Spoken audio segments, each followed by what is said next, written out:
Ignoring those aches and pains? Stop avoiding the doctor and get those symptoms checked out. You'll thank us for it later. I'm Ron Caporale, and this is House Calls.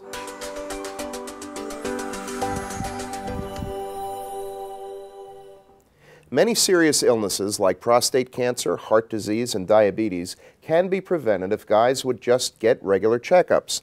But 1/3 of American men haven't seen a doctor in at least a year, and 9 million of those men have avoided the doctor for at least 5 years, according to a recent CNN survey. So let's face it, men just don't like to go to the doctor. Women end up being the ones who watch for the symptoms, make the appointments, and follow up on the doctor's orders. Lifescript's Chief Medical Officer, Dr. Ed Geehr, is with us today to explain why men avoid dealing with their health and how women can get them to pay attention. Ed, good morning. Good morning, Ron. So what's the deal? Why don't we like to go to the doctor? Are we just big babies? Yeah, kind of.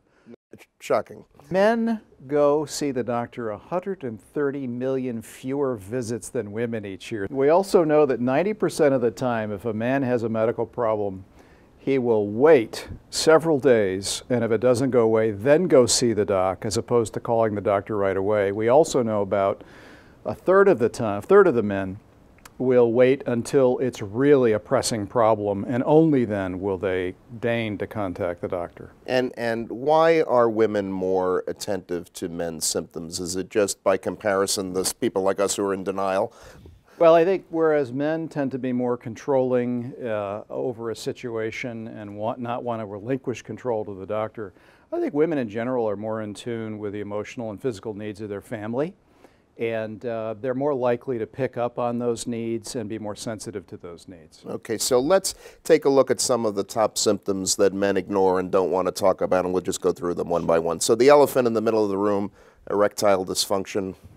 Yeah, that can be a sign of some very significant problems. Anything from vascular disease and diabetes, medication side effects, other kinds of cardiac problems, metabolic problems. All of these things can manifest themselves as erectile dysfunction. So it's really important that you get it checked out. Okay, frequent urination? Frequent urination can be it can be from enlarged prostate. Prostatic cancer can present that way. It could also be early stages of diabetes. Now, what if a man has to take antacids frequently? I mean, most of us, we just grab a handful of whatever and don't think much about it. Is that indicative of a real problem? Well, it can be. If you occasionally use antacids because you've overeaten or eaten something that doesn't agree with you, that's not the problem. The problem is when you see the guy taking them a lot and on a regular basis, that may indicate that he's getting esophageal reflux, which can in turn lead to esophageal cancer, and maybe something that you want to check out. Something I read the other day about if a man's belly is bigger than his hips, that's a problem? Yeah, it can be. It's one of the risk factors in diabetes, or something we call metabolic syndrome, which is a pre-diabetic condition. So it's quite serious. If you keep a big belly around, it can harm you in the long run. Don't scare me. How about excessive thirst? Excessive thirst can often be a sign of a metabolic problem like diabetes. Snoring more than just annoying? Yeah, other than being annoying, it actually can be dangerous. It may reflect that you're having sleep apnea at night, which means you go through prolonged periods where you're not breathing at all and then start snorting and snoring again.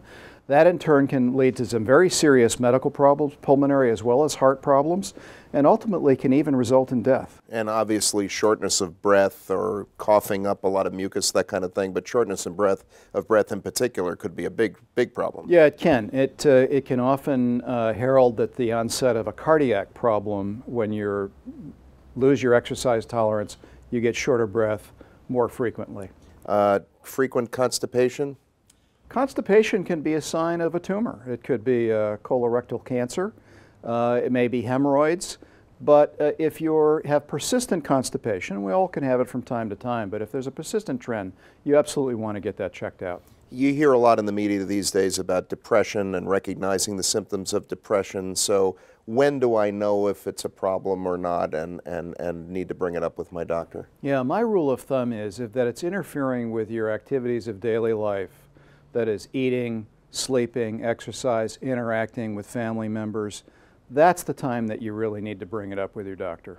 Another thing that I know men don't do as often as they should, I see them out on the golf course, don't use sunblock. How important is that? No, it's really important, especially as you age, because skin damage and the potential for cancer is cumulative over the years. So the more sun damage you get over the years, that can wind up as a skin cancer, and it's really important to prevent that and prevent as much exposure as possible as you age. So let's talk about the all-important yearly checkups. Is once a year the right interval? Does it vary with age?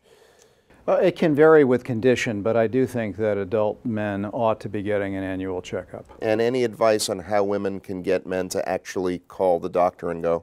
Yeah, well, my rule of thumb there is be a nudge, not a nag. Let them know the date is coming, prepare them for it. They're probably going to have to make the call on behalf of the husband, schedule it, and do a lot of the legwork in order to get it done, then remind them as it's coming up. So I think the best way is to sort of help them plan the process, commit it on a schedule so they're more likely to go. All right, Dr. Ed Geehr, thanks again, as always.